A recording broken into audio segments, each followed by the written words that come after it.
नमस्कार, Bihar news TV देख रहे हैं आप। दिन भर की खबरों में आपका स्वागत है। मैं हूं श्रुति चौबे आपके साथ। आज दिन है गुरुवार और तारीख 25 जून। आइए नजर डालते हैं बिहार की आज की मुख्य खबरों पर। भरत तिवारी मामले पर पहली बार बोले मुख्यमंत्री, सरकार हर मुद्दे को गंभीरता से लेती है। भरत तिवारी एनकाउंटर मामले पर मुख्यमंत्री सम्राट चौधरी ने पहली बार कहा है कि राज्य में कोई भी समस्या सामने आने पर सरकार उसे गंभीरता से देखती है। उन्होंने कहा कि सरकार हर मामले में जरूरी कार्रवाई और जांच की प्रक्रिया आगे बढ़ाती है। लगातार कोई भी समस्या यदि सामने आता है तो सरकार तुरंत चिंतित होकर इसको आगे बढ़ाती है। अभी भोजपुर में एक घटना घटी, तुरंत सरकार ने सबसे ऊपर के जो आयोग होते हैं जुडिशियल कमीशन का गठन तुरंत करने का काम बिहार की सरकार ने किया सर, क्योंकि न्याय मिले। कोई यदि गलत है तो उस पर कार्रवाई होगा। संविधान हत्या दिवस कार्यक्रम में शामिल हुए जेपी नड्डा और मुख्यमंत्री सम्राट चौधरी। बीजेपी द्वारा आयोजित संविधान हत्या दिवस कार्यक्रम में केंद्रीय मंत्री जेपी नड्डा और मुख्यमंत्री सम्राट चौधरी शामिल हुए। इस दौरान दोनों नेताओं ने आपातकाल को लोकतंत्र पर हमला बताते हुए लोगों को उसके इतिहास से अवगत कराया। पीएमसीएच के प्रिंसिपल हटाए गए, डॉक्टर गीता सिन्हा को मिली जिम्मेदारी। पीएमसीएच के प्रिंसिपल डॉक्टर नरेंद्र प्रताप सिंह को पद से हटा दिया गया है। उन पर सरकारी कार्यक्रम के दौरान बिना अनुमति एब्सेंट रहने का आरोप है। अब डॉक्टर गीता सिन्हा को पीएमसीएच का नया प्रिंसिपल बनाया गया है।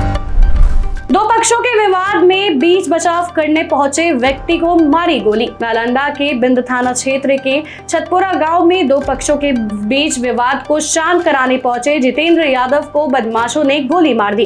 गोली उनके हाथ में लगी, जिसके बाद उन्हें इलाज के लिए बिहार शरीफ रेफर कर दिया गया। पुलिस मामले की जांच कर आरोपियों की तलाश में जुटी हुई है।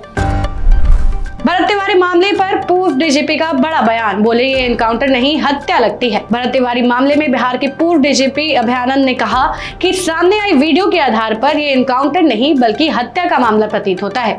उन्होंने कहा कि यदि आरोप साबित होते हैं तो दोषियों को कड़ी से कड़ी सजा, यहाँ तक कि फांसी भी हो सकती है।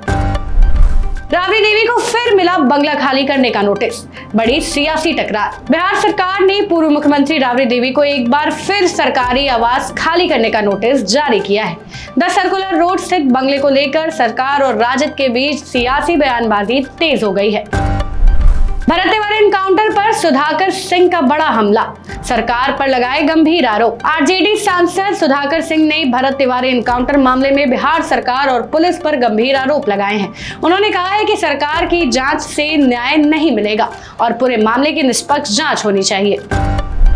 एनकाउंटर मामले पर राजद विधायक का सवाल, न्यायिक जांच की मांग। राजद विधायक भाई वीरेंद्र ने बिहार में हुए एनकाउंटरों पर सवाल उठाते हुए कहा कि सभी मामलों की न्यायिक जांच होनी चाहिए। उन्होंने आरोप लगाया कि अलग अलग समुदायों के मामलों में अलग अलग नजरिया अपनाया जाता है, जिसे स्वीकार नहीं किया जा सकता। टेंडर घोटाले में बड़ा खुलासा, ईडी और एसवीओ की जांच में निकला बड़ा फर्क। रजिस्ट्री टेंडर घोटाले मामले में एसवीओ ने चार्जशीट दाखिल कर दी है। ईडी की जांच में जिन कई आईएएस अधिकारियों के नाम सामने आए थे, एसवीओ को उनके खिलाफ पर्याप्त सबूत नहीं मिले, जिससे दोनों एजेंसियों की जांच पर सवाल खड़े हो गए हैं। इंटर में स्पॉट एडमिशन आज से शुरू, खाली सीटों पर मिलेगा दाखिला। बिहार बोर्ड ने इंटर सत्र 2026-28 के लिए स्पॉट नामांकन प्रक्रिया शुरू कर दी है। जिन छात्रों का अब तक एडमिशन नहीं हुआ है वे 25 से 26 जून तक OFSS पोर्टल के जरिए आवेदन कर खाली सीटों पर दाखिला ले सकते हैं। बीपीएससी ऑडिटर परीक्षा से पहले नया नियम, एडमिट कार्ड की अतिरिक्त कॉपी जरूरी। बीपीएससी ने ऑडिटर प्रारंभिक परीक्षा के लिए नया निर्देश जारी किया है। अभ्यर्थियों को एडमिट कार्ड के साथ उसकी एक कॉपी भी परीक्षा केंद्र पर ले जानी होगी, जिस पर साइन कर इन्विजिलेटर को जमा करना होगा। पटना यूनिवर्सिटी एडमिशन में गड़बड़ी, पहली मेरिट लिस्ट से गायब हुए छात्रों के नाम। पटना यूनिवर्सिटी के एडमिशन पोर्टल में तकनीकी समस्या के कारण करीब 500 छात्रों का नाम पहली मेरिट लिस्ट से गायब हो गया। यूनिवर्सिटी ने कहा है कि फीस अपडेट की दिक्कत को ठीक किया जा रहा है और जल्द ही दूसरी लिस्ट में जारी की जाएगी बाकी बचे हुए छात्रों के नाम। आंगनबाड़ी केंद्रों पर होगी सख्ती, अनुपस्थित कर्मियों पर कार्रवाई। समाज कल्याण मंत्री श्वेता गुप्ता ने कहा कि आंगनबाड़ी केंद्रों में बच्चों को मिलने वाले सुविधाओं और पोषण सामग्री की निगरानी की जा रही है। उन्होंने बताया कि कई केंद्रों में उपस्थिति कम मिलने की शिकायत है। ऐसे में लापरवाही करने वालों पर सख्त कार्रवाई की जाएगी। पटना कोचिंग संस्थानों पर प्रशासन सख्त, 89 संस्थानों को नोटिस। पटना में फायर सेफ्टी ऑडिट के दौरान 163 कोचिंग संस्थानों की जांच की गई, जिनमें 89 संस्थानों में सुरक्षा संबंधित खामियां मिली हैं।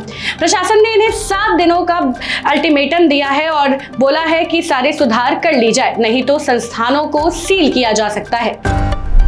पटना में बढ़ा होल्डिंग टैक्स, मकान मालिकों को देना होगा 15% ज्यादा पैसा। पटना नगर निगम ने होल्डिंग टैक्स में 15% की बढ़ोतरी की है, जो बुधवार से लागू हो गई है।